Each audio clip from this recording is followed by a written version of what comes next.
ऐसा लगता है कि अपराध और समाजवादी पार्टी चोली दामन का साथ है और ये एक दूसरे से अलग हो ही नहीं सकते हैं।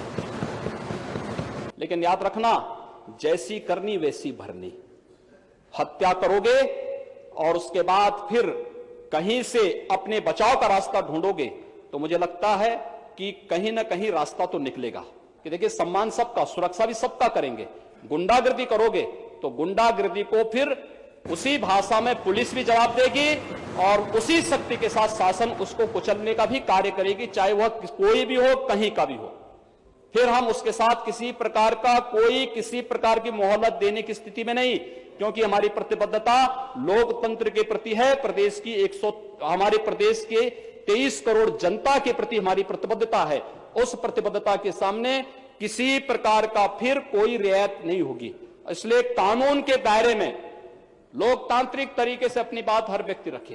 तोड़फोड़ करोगे, हिंसा करोगे, गरीबों के जमीनों पर कब्जा करोगे, सार्वजनिक भूमि पर कब्जा करोगे, किसी भी प्रकार की अराजकता को पैदा करने का प्रयास करोगे, ये स्वीकार्य नहीं हो सकता है और कतई नहीं स्वीकार करेंगे।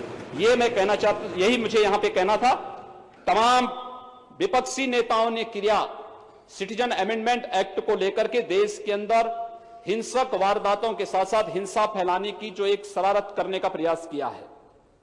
जामिया मिलिया में एक राजनीतिक दल के नेता और विधायक का नाम सामने आ रहा है। ये बड़ी शर्मनाक स्थिति है।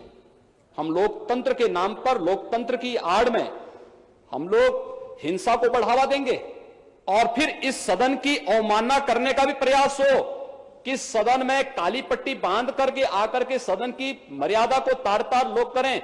महोदय, ये अस्वीकार्य होना चाहिए। ये सदन किसी पार्टी का नहीं है।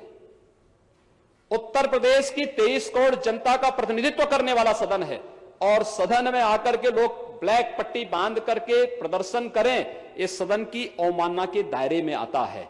और हमें स्वयं इस बारे में विचार करना चाहिए कि वास्तव में इस प्रकार का कृत्य, बाहर सड़क पे आप अपने लोगों को उकसाएंगे आगजनी करने के लिए, तोड़फोड़ करने के लिए, जगह जगह जाकर के पाकिस्तान की भाषा बोलने का कार्य करेंगे और सिटीजन अमेंडमेंट एक्ट के आधार पर देश के वातावरण को खराब करने का प्रयास करेंगे, ये चीजें कतई स्वीकार नहीं होनी चाहिए, कतई स्वीकार नहीं होनी चाहिए।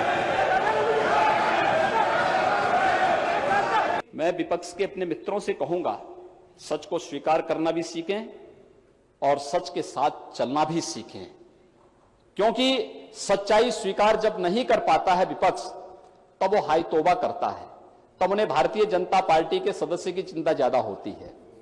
और मैं अभिनंदन करूंगा कि कम से कम हमारे विपक्ष के मित्र हमारे किसी विधायक के समर्थन में तो आए। इसके लिए आपको बधाई, राम गोविंद जी, बहुत बहुत बधाई।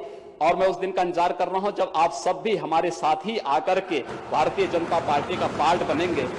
आपने शुरुआत की है, आपकी सद्भावना के लिए बहुत बहुत धन्यवाद।